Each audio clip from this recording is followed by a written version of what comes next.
Thibaut Blachka, bonjour. Bonjour. Alors, je voudrais vous interviewer parce que vous êtes doctorant en histoire contemporaine à Ouais. Paris 8 et vous effectuez une thèse sur l'association Travail et Culture. J'aurais bien aimé que vous m'en disiez davantage. Oui, mais c'est une association de loi 1901 qui a été créée en 1944 par des intellectuels et par des artistes dans l'objectif je le dis entre guillemets, de guider le peuple vers la culture. Et c'est une association qui très vite, dès les années 50, a été investie par les syndicats et les comités d'entreprise, et notamment qui a été un prestataire de service des comités d'entreprise pour les aider à élaborer une politique culturelle, et qui a cherché à organiser, à construire et à diffuser des activités culturelles auprès d'une population ouvrière. Voilà. Et je m'intéresse particulièrement à cette rupture, à la rupture des années 70-80, où il y a une espèce de, comme l'a dit un des acteurs de Travail et Culture, il se passe une embellie, et une embellie qui ne peut être comprise qu'au milieu des orages. Voilà.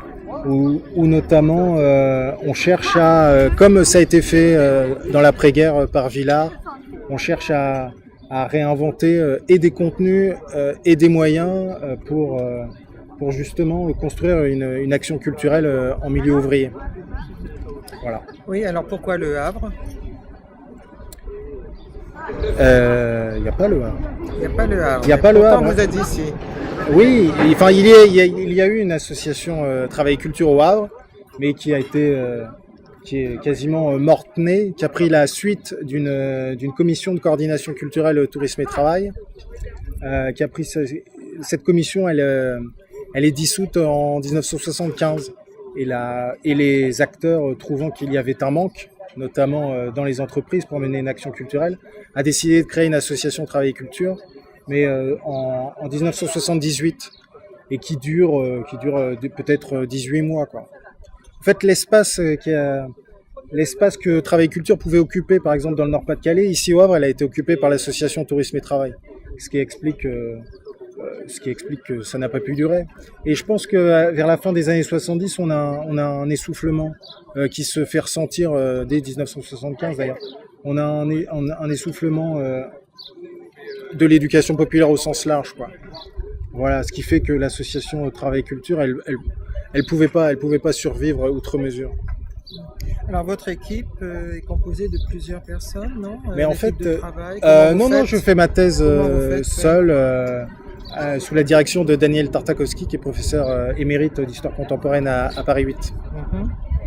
Voilà, et parallèlement à ça, je mène au Havre, et c'est là qu'arrive Le Havre. Voilà. Je mène au Havre un projet de recherche-action avec le syndicat CGT et le comité d'entreprise dresseur-rente du Havre, pour justement chercher à reposer la question du rapport entre la culture et le syndicalisme, parce que je pense qu'aujourd'hui, en 2018, on ne peut plus la poser dans les mêmes termes qui prévalaient et dans les années d'après-guerre et dans les années 70-80. Et donc j'ai constitué effectivement une équipe de recherche avec et des historiens et des sociologues pour justement, à partir de ce terreau havrais, tenter de redéfinir les bases de ce que pourrait être une action culturelle en milieu de travail aujourd'hui en 2018. Parce qu'effectivement, ça a énormément changé. Ah oui, c'est un vaste sujet, mais effectivement, il y a et le rôle des masses médias, qui a jamais été aussi, alors qui effectivement débute dans ces années 70-80, mais qui aujourd'hui a pris des proportions sans commune mesure, les industries culturelles, mais il faudrait aussi citer l'élévation du niveau d'instruction. Les ouvriers dans les années 70-80, ils ont un CAP tout au plus. Aujourd'hui, ils ont tous le bac pro, hein. Et puis il y a une évolution quand même du travail, du contenu du travail, des formes du travail, avec et les nouvelles technologies de l'information et de la communication qui ont une influence considérable. Et puis on a aussi on a aussi Du coup, vous allez travailler sur le une terrain. intensification du travail qui est sans commune mesure, avec Voilà. une flexibilisation des horaires qui fait que les rapports entre travail et loisirs, enfin entre travail et hors travail, Oui. n'ont plus rien à voir avec ce qu'ils étaient il y a 30 ans. Quoi. Oui. Donc vous travaillez sur le terrain. Oui, on Et a vous rencontrez des acteurs de terrain. exactement, on rencontre des acteurs historiques qui aujourd'hui sont à la retraite, mais qui ont bien vécu les années 70-80, et puis on a voulu s'appuyer sur Dresser Rand,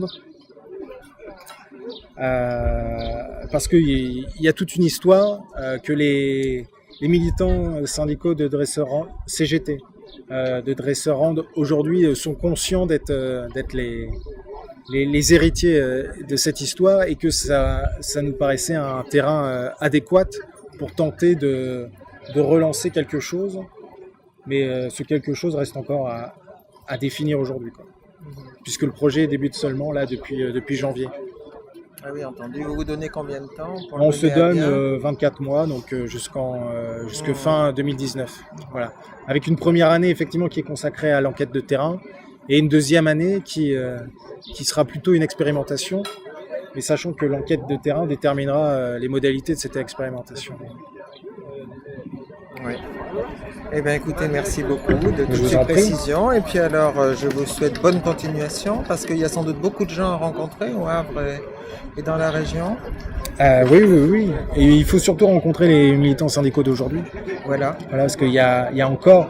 Au fond, la CGT aujourd'hui est certainement l'un des derniers espaces où des membres de groupes populaires s'impliquent et s'investissent. Voilà, ils se mobilisent, s'organisent et se mobilisent.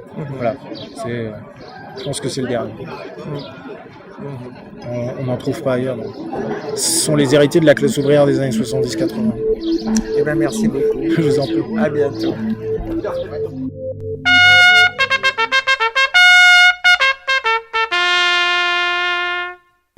La bataille de Trafalgar oppose, le 21 octobre 1805, la flotte franco-espagnole sous les ordres du vice-amiral Villeneuve à la flotte britannique commandée par le vice-amiral Nelson. Nelson y trouve la mort, mais la tactique qu'il a mise en œuvre vaut aux Britanniques une victoire totale malgré leur infériorité numérique. Les 2/3 des navires franco-espagnols sont détruits, et Napoléon, faute d'une flotte suffisante, doit renoncer à tout espoir de conquête du Royaume-Uni. Cette victoire conforte également la suprématie britannique sur les mers, qui devient absolue et incontestée plus d'un siècle durant, jusqu'à la Première Guerre mondiale. Ouvrons le carnet des naissances avec celle de Alphonse de Lamartine, né le 21 octobre 1790. Lamartine est un poète, romancier, dramaturge français, ainsi qu'une personnalité politique qui participa à la Révolution de février 1848 et proclama la Deuxième République. Il est l'une des grandes figures du romantisme en France. Parmi ses plus célèbres poèmes, nous pouvons citer La mort de Socrate en 1823 ou Recueillement poétique en 1839. Et il est l'auteur de la pièce de théâtre Médée, créée en 1813, mais publiée 60 ans plus tard.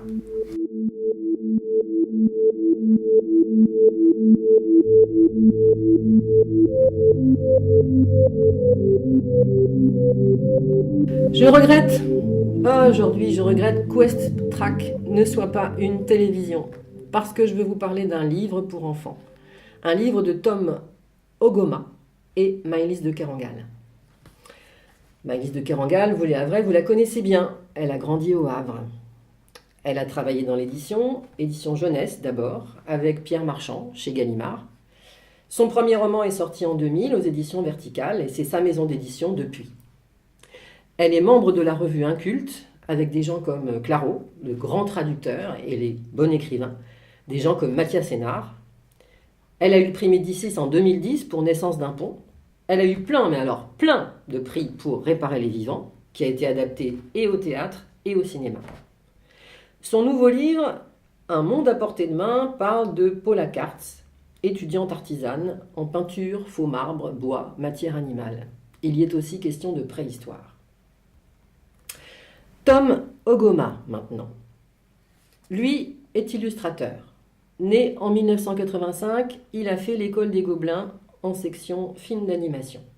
il y a rencontré Bruno Manchioku. Et il a fait avec lui un court-métrage qui s'appelle Jean-François, qui a été coproduit par Arte en 2009 et qui a été primé au Festival d'Annecy comme meilleur premier court-métrage. Depuis, il a réalisé un autre court-métrage qui s'appelle Nuisible en 2012. Il a travaillé pour la publicité, par exemple pour American Express. Il est illustrateur freelance pour America, la revue 21, Le Monde et encore d'autres. Et il vient de sortir un nouveau livre, qui est un livre sans aucun texte, un roman graphique. Mais revenons à ce que Tom Ogoma et Maëlys de Kerangal ont créé ensemble. Ça s'appelle Hors Piste. Ça a été publié en 2014 aux éditions Thierry Magnier. Alors, je vous dis comment je l'ai trouvé. Je suis allée à la Galerne, Maëlys de Kerangal était passée la semaine précédente, et sur le bureau de Delphine, il y avait ces livres, qui étaient les rares livres jeunesse de Maëlys de Kerangal. Le principe de ce hors-piste est que l'illustrateur travaille le premier et donne ses dessins à l'auteur. Renversement des valeurs, l'auteur devient illustrateur. Le principe est que l'illustrateur travaille le premier et donne ses dessins à l'auteur. Renversement des valeurs, l'auteur devient illustrateur. Le dessin est minimal, extrêmement graphique, sans contour. Il utilise le procédé offset, des aplats de rouge, de bleu turquoise, de violet, les superpositions. Et il y a une très grande importance du blanc. C'est superbe. Hors piste se passe à la montagne avec deux personnages. Nous finirons avec la première page de Maëlys de Kerangal. Je vous laisse imaginer l'image de Tom Ogoma. J'ouvre les yeux. Le jour s'est levé et un courant d'air glacé me brosse le visage. La voiture est arrêtée sur le pont, toute porte ouverte. Je me redresse. Bruce est dehors, adossé au garde-fou, tête renversée, les yeux clos. J'attends un peu, puis je sors à mon tour. J'ai des fourmis dans les jambes après une nuit de route. Dehors, la lumière est vive, l'air sec, et le ciel translucide semble solide comme un dôme. Respire. Bruce me parle à voix basse. Respire maintenant. La montagne, on y est. À cet instant, un bourdonnement s'est déclenché au-dessus de nos têtes, a résonné entre les montagnes. Une cabine de téléphérique est apparue, coulissant lentement le long du câble métallique. Ceux qui partaient en montagne rejoignaient les crêtes. Je leur ai fait un signe.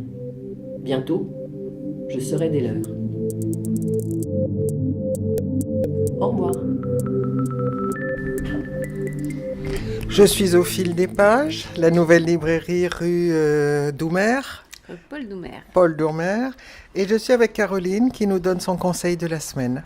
Alors mon conseil de la semaine, c'est un roman de la rentrée littéraire qui est d'ailleurs sélectionné au prix Femina de Emmanuel Bayamaktam.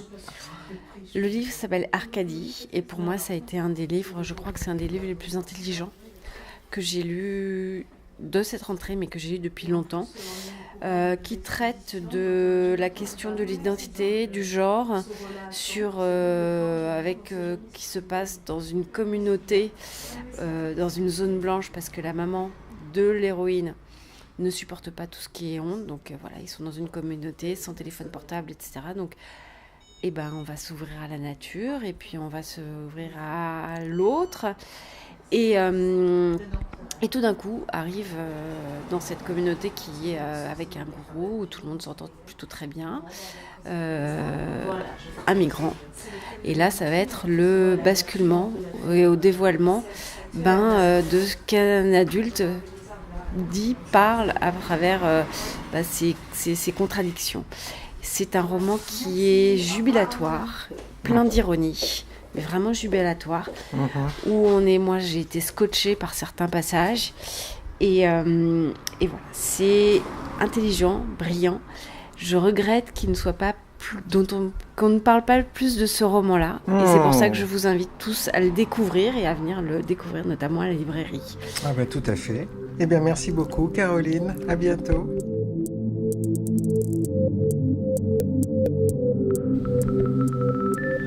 Je suis à Délirium. Étienne, quel est votre conseil de cette semaine? Alors tout d'abord, bonjour, et mon conseil de cette semaine est mon très gros coup de cœur en BD, voire ma bande dessinée favorite, de mon auteur favori également, Garcenis. Alors la bande dessinée s'appelle Preacher, vous connaissez peut-être parce qu'elle a été mise en série il y a peu, 2 saisons et une 3e en cours. Alors c'est un road trip complètement fou, c'est l'histoire d'un révérend qui, pendant son prêche, voit tous ses fidèles brûlés d'un coup par une immense boule de feu, et cette boule de feu rentre en lui. Alors on apprend assez vite que cette boule de feu est en fait le Némésis, c'est-à-dire l'engeance entre un ange et un démon. Et bien sûr, qu'est-ce qu'il va faire de cette créature qui est rentrée en lui? Alors il s'adresse à Dieu, mais Dieu ne lui répond pas. Alors il décide de partir à la recherche de Dieu, avec son ami vampire et son ex-petit ami. Voilà, je n'en dis pas plus, c'est 3 Eisner Awards, soit la plus haute distinction qu'on peut avoir en bande dessinée. Ah, quand même. Oui, quand Ah même. oui, d'accord. Voilà. Et la série reprend le scénario, là, l'histoire? Plus ou moins. Plus ou moins. Voilà. Bon, j'en profite pour annoncer le colloque qui aura lieu sur les séries. Renseignez-vous, ce sera le 7 et 8 décembre à la médiathèque du Havre. Voilà. Au revoir. Au revoir.